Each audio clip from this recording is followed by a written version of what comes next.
can't expect a spouse you have not treated well to take pleasure in your touching. You should have good understanding so that you will touch the right place at the right time. It's your bedsheet 2 weeks, two weeks. You've not changed. What are you keeping bedsheet for 2 weeks?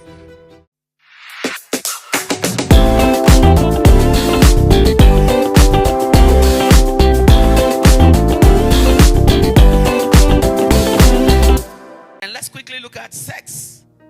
Let's look at God's design for sex.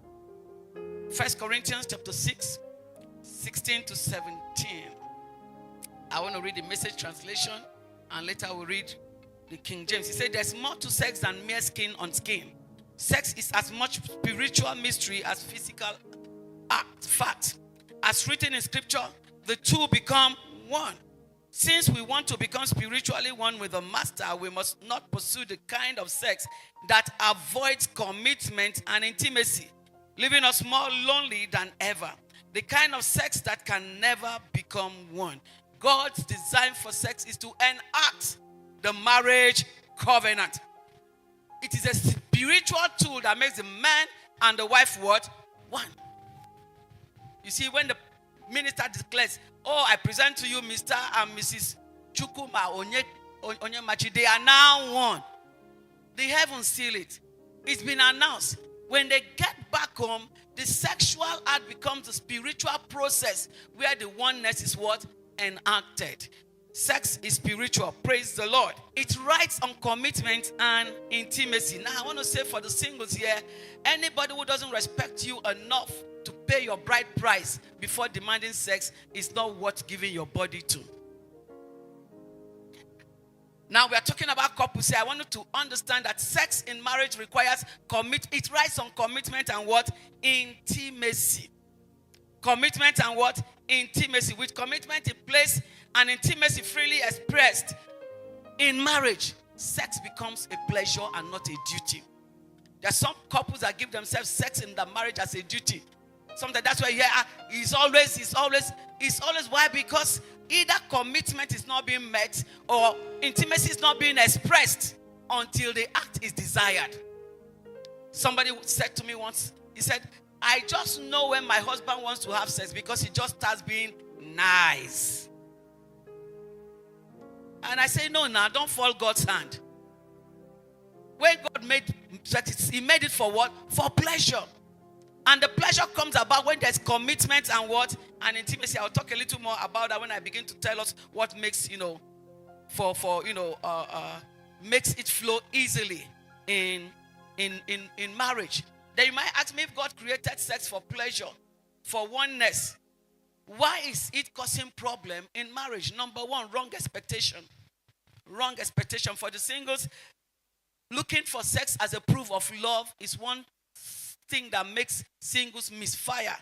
Once you get engaged in sexual activity as a single person, you get blinded to what you should be looking out for. That's why you see red flag and you ignore it and still enter. So sex should be a seal of the love that respects you enough to pay your bride price. For the ladies. For the married, it's an expression of love that respects you enough. For the married one, it's an expression of love that respects you enough to be committed to care for your well-being. Praise God. I hope you heard that. That is to say, you can't be maltreating and mistreating each other and expect to have pleasure in your sexual life. Praise God. Let us understand that it's important that for the married ones, you draw up a boundary. And one of the boundaries you must put in place is to be committed to your partner, to your spouse. One of the vows you took was forsaking all others and cleaving to what? Your spouse.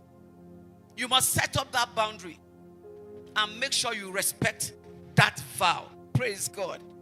And part of setting up the boundary requires, that you make a decision to mind the books you read, the films you watch. I've handled cases where the husband was so committed to pornography that he didn't feel like touching the wife. So he could go for months without touching the wife and getting pleasure by just looking at pornographic pictures. That is a wrong deal. You are breaking the covenant. Praise God. Amen. Amen. One of the codes of conduct for the married in marriage is that you must not deprive each other. For the singles, you keep off, you deprive each other. But for the married, you do not deprive each other. There's nothing like my head is paining me, my waist, oh, my leg. Or you now use it to be a trade for barter. When your spouse treats you well, you give. When you feel your spouse has done something you don't like, you withhold. It is wrong. 1 Corinthians chapter 7. Praise God. 1 Corinthians chapter 7. Quickly. 1 Corinthians chapter 7 and verse 3 to 5. You do not deprive. Quickly, please, studio, can I have that? Let the husband render unto the wife due benevolence. What's benevolence? Let's break it down. What is it? Kindness. Yes, it's a common. So let the husband show kindness to the wife. And also the wife should show what? Kindness. So every time you are giving sex on demand to your spouse, you are showing what?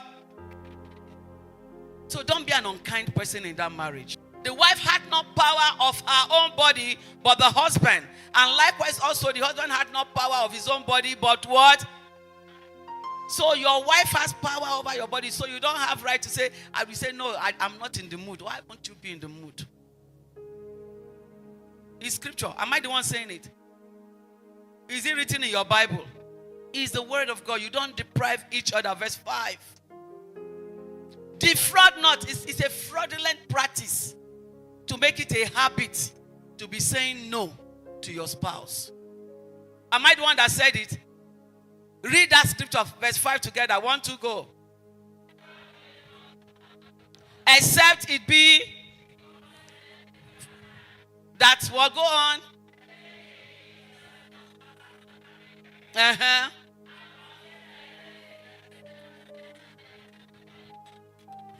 So don't be fraudulent. If there must be an excuse, it should be with permission. Fasting, and it has to be with permission. Not the day you don't feel like you now say, what, I'm fasting. Two of you must agree and say, okay, it is agreeable for you to. Praise God. God is wise. It's all wise God. Praise God. He made us so he knows the way our mind functions. He knows that you can decide to use fasting and prayer to punish your spouse. So he says, so it must be with what? Sex in marriage requires, number one, mutual respect. There must be respect. Good sex begins with how you treat each other. If you disrespect your spouse, having good sex becomes an uphill task. You can't expect a spouse you have not treated well to take pleasure in your touching. Then there must be good communication. It enhances the flow because you need to know and be sure. Praise God. To have a good sexual experience, you must do what? Have communication. You cannot have good experience with your mouth shut, your hands suspended, your muscles relaxed. Every part of you must be talking. Praise God. Then there must be a very good understanding. The Bible says understanding is the wellspring of life. So you must have good understanding of your spouse, what he likes and what she doesn't like. The turn-offs and the turn-ons. Praise God. You should have good understanding so that you will touch the right place at the right time. It's important. It makes for good experience. Then cleanliness. Create an environment of cleanliness. Take your bath. Smell good. Smell good because it's body-to-body contact. So keep your body clean. Cleanliness enhances it. Not the one you raise your hand everywhere is smelling. And you still want your spouse to embrace you. It can cut off the flow. Praise God. So there's nothing like I don't like bathing. You don't like bathing before you marry. Now that you are married, you must like bathing. You must like. Take your bath. Cleanliness and relaxed environment. Clean environment, tidy environment enhances the experience. Amen. Amen. If your neighbor is married, you must smell nice for your spouse. Praise the Lord. Hallelujah. Cleanliness is good. If you read your Bible, you discover, amen. If you read your Bible, you discover that God is a very clean God. You read the book of Leviticus, it says a lot on cleanliness. Cleanliness enhances the sexual world. As we don't keep your environment untidy, your bed sheet 2 weeks, two weeks. You've not changed. What are you keeping bed sheet for 2 weeks? Hello, why are you keeping a bed sheet that 2 people are sleeping? You change your bed sheet every week. Then if you do action all the time, change it less than weekly. Do you understand me? Let's keep clean. Keep it clean. Keep your room clean. Smell nice. Get sweet smell. It helps. Praise God. I will stop here. Amen. You must smell nice. And then finally, in marriage, you must live up to your responsibilities. It has a way of causing tension. When each person, either the spouse, the husband or the wife, is not living up to responsibility, this is what happens. They begin to feel bad. And once the feeling is negative towards each other, you can't really give each other good sex because there's a negative emotion. Meanwhile, you need positive emotion to have good sex. So live up to your responsibility. Oh man, you don't earn all the money. The only way you can prove to your wife that you will take care of her is this little one you are earning.